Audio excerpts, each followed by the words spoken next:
Hey guys, I wanted to go over a few differences between the Dynasty DX210 and the HTP Invertig 220, or 221 rather. I'm going to go over in this video the features in AC with the Dynasty and the Invertig against each other, I guess. I'll show you some of the features on the Dynasty that I like and some of the features on the Invertig I like, just so you can kind of get an idea of what you're buying, the price difference, and all that stuff. So stay tuned. All right, so one of the things I like about the Dynasty is it accepts the wireless foot pedal. The cooler turns off when the welder turns off, when you're not using it, even though the welder's on. I like the power button in the front. You can also run it on 110 as well. The Invertig does have a 110 dual voltage one, but you have to buy that one. It's $500 more for that feature. So I got this model here. I got the welder, the cooler, and the TIG runner for $4,600 at Cyberweld. So, and one of the things I like about this one as well is the duty cycle. Let me show you the duty cycle on here. So this will actually do, where are we here? Okay. So 60% on 210. So that's a pretty decent duty cycle. So 60% and then 100% at 175. The Invertig is 60% at 165, I believe. So this will do 100% duty cycle compared to the 60% on the Invertig. So I'm going to get into the Invertig now as well. So one of the things I really like the Invertig a lot. Something that the Miller Dynasty can't do is it has pulse stick. So there is a need for it. I haven't used it much since I've had my Invertig, but I have some heavy equipment that I need to go do that I'm going to use it once I gouge out the cracks in the frame. So I'm going to turn on the Invertig now and show you how it is. The water cooler is, well, I'll just show you. So it turns on with the machine. So the only time that it shuts off is when you turn it off, which I'm going to do now. All right, so you can use an air-cooled torch, but if you're using a water-cooled torch, that's always on. All right, so one of the obvious settings is 220 volts. So you get 10 more, 220 amps, I'm sorry. You get 10 more amps right off the bat over the Dynasty 210. Now, in comparison to this model in the Dynasty DX, you would have to add $500 for the dual voltage because that's what HTP sells the dual voltage one for. So it's $3,500 for the package for dual voltage. So you get the cooler, the welder, the torch. This one comes with the SSC pedal wired and a 25-foot CK20 torch. Now I had one with the Dynasty, so I have the same torch on both. And then the wood, it's wireless for the pedal. So I like the fact that you can not get tangled up in it.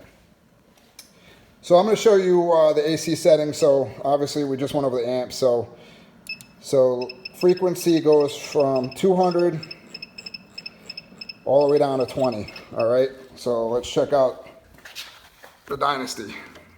I want to kind of do them in comparison. AC frequency has pro settings as well. All right. So the Invertig goes up to 200, that goes up to 400. And we go all the way down to 20.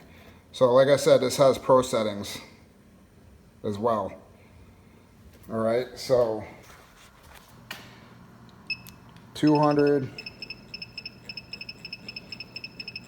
down to 20, okay?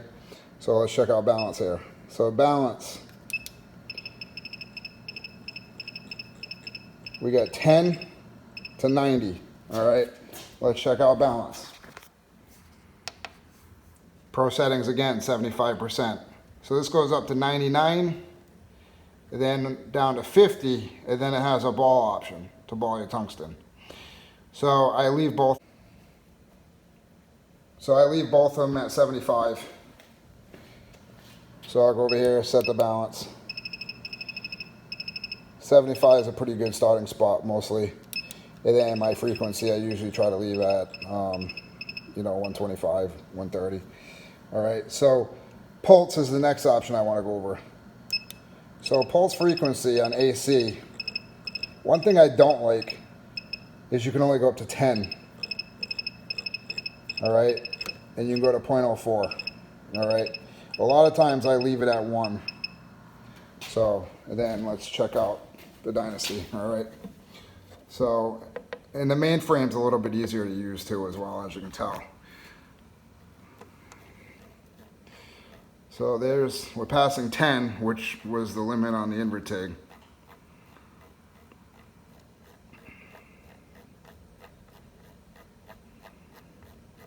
Yeah, so this really, I don't know if there's a need for 500 pulses per second, but it is there in case you do need it. All right, so then it goes all the way down to 0.01. All right, so I try to leave it at 1. And then you have obviously the pro sets for the rest of them, time on and amperage on, and then you shut it off. So the way that you shut off the Invertig, so if you go to pulse, this goes down to 0.04 is the lowest. And the way to shut any of this stuff off, instead of hitting the button, you just hold them in, all right? So there you go, pulse is off, shut off AC, off, high frequency, off. All right, so basically that's how that works. Whereas the Dynasty, you just hit the button. Now 220 amps, and then you can go down to 4 amps.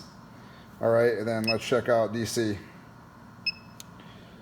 So same thing, 4 and 4. All right, so the difference on get back here. I want to get back to amps. Well, let's wait for it to reset. So the difference on the Invertig to the Dynasty is the Dynasty can go down all the way. It reads the tungsten in the back pro settings. So you can get into the hidden menu and it will go to 1 and 2 amps respectively. So 1 amp on DC and 2 amps on AC.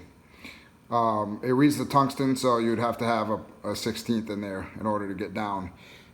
Another feature where I forgot to tell you too is this has an SD card where you can keep your machine updated. So as Miller releases updates, you can just put an SD card, update it, and get it updated. So also the pre-flow and post-flow are a lot higher, I believe. So you can go off all the way up to 25. I don't know if you would need 25, but again, it's there just in case you need it. I leave mine at 0.02. Post flow, they have auto. You can just turn it on auto if you want, or up to 50. I try to leave mine on 8 if I can, typically it works well. But then you have a dig function if you're in stick mode. In order to get this in stick mode, you turn it on DC, put that down the stick, and then you're good. Then you can adjust your dig. Same thing, pro. 718, 6010. So those are the features on here. Let me go over to the Invertig and show you how these modes. So let's go over to pre-flow. So 0.01 on the pre-flow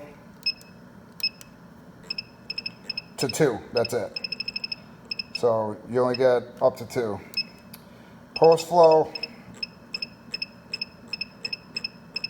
so you get 30.